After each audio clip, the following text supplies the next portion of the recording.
Okay, so let's actually walk through the chronology here and let's actually work through the numbers. Um, okay, this all has to happen in one day if we want the two accounts to be true.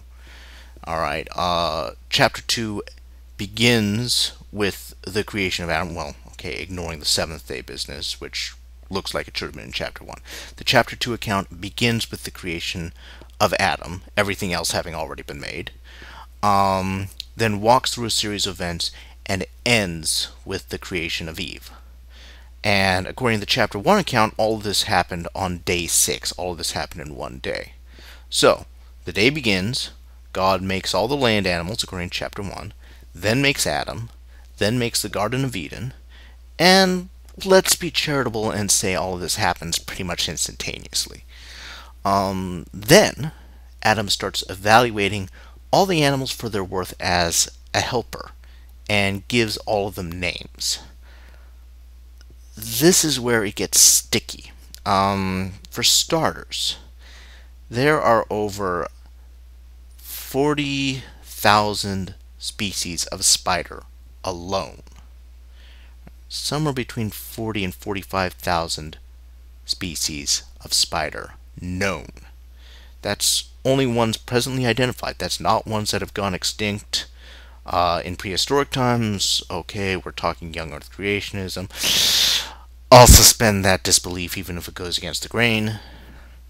Alright, we're not even talking about species of spiders that have gone extinct during human times, and there's probably at least as many species of spider out there that we haven't discovered as ones which we have. So, but let's call it 45,000. That's definitely a lowball estimate. In in order for Adam to evaluate and name all of these, he would have to do this at a rate of 1 every 2 seconds in order to fit it into 24 hours. That's basic arithmetic. And this would be without ever taking a break.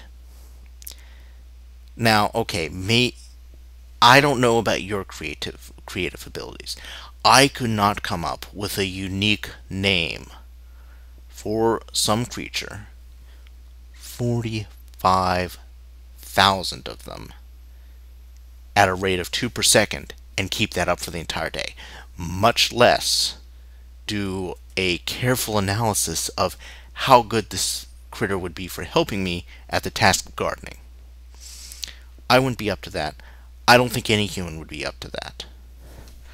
And of course you have to say no. At least, no, on average, once every 2 seconds. Fitting that in there for an entire day. The chronology is off. Now, this is before you factor in insects, reptiles, amphibians, mammals, most of the vertebrates. This is before you figure out any of that. This is just the spiders.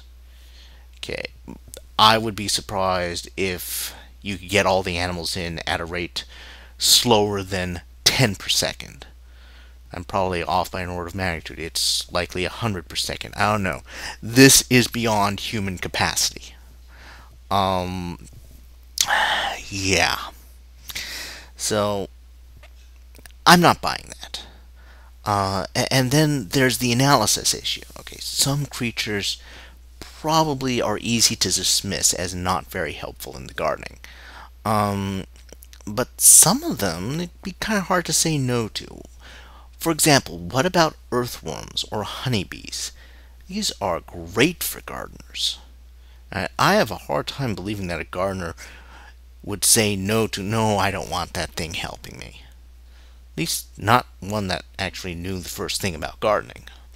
Or what about the dog? Okay, maybe not much help as a gardener, but as a companion, dogs have made great companions for people over the years. Cats, not so much. Yes, I'm going to get hate mail from that, from the 3 people who watch this. Um, but yeah, dogs. Adam had to say no to the dog. Wow. And if Adam wanted someone with hands to help him, you have, well, let's start with common chimpanzee and pygmy chimpanzee. Both of them are very good learners, very intelligent as far as animals go. They've got the hands, they've got the prehensile thumbs.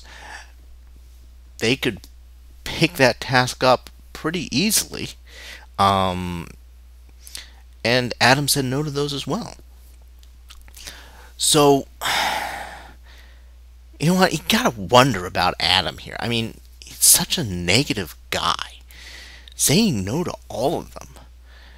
If the Republican Party ever found itself with the task of appointing someone to oversee the hiring of all federal employees, Adam's their man. Anyhow, so only after saying no 30 times per minute or 10 times per second or 100,000 per second, however many species there were, fit into a 24-hour day without a break. Um, yeah, after that happens, only then does God have to take the time to pull the rib out of Adam, turn it into Eve. Apparently put Adam to sleep for the process, so it couldn't have been that instantaneous if he needed to be put to sleep anyway. Can't even say that you're asleep if it's just an instant, can you? It's kind of a has to have duration for it to be sleeping.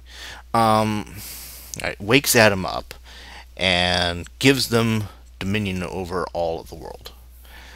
Right, so that's the chronology when you try to reconcile it. And okay, I'm going to try to play the part of the agile creationist here. You could say, all right, why does it have to be a 24-hour day? I believe it's not in Genesis. Sorry, it's not in Exodus. I want to say Exodus, but it's a bit after Exodus. Joshua gets time slowed down from essentially. God stops the day simply so Joshua can kill more people.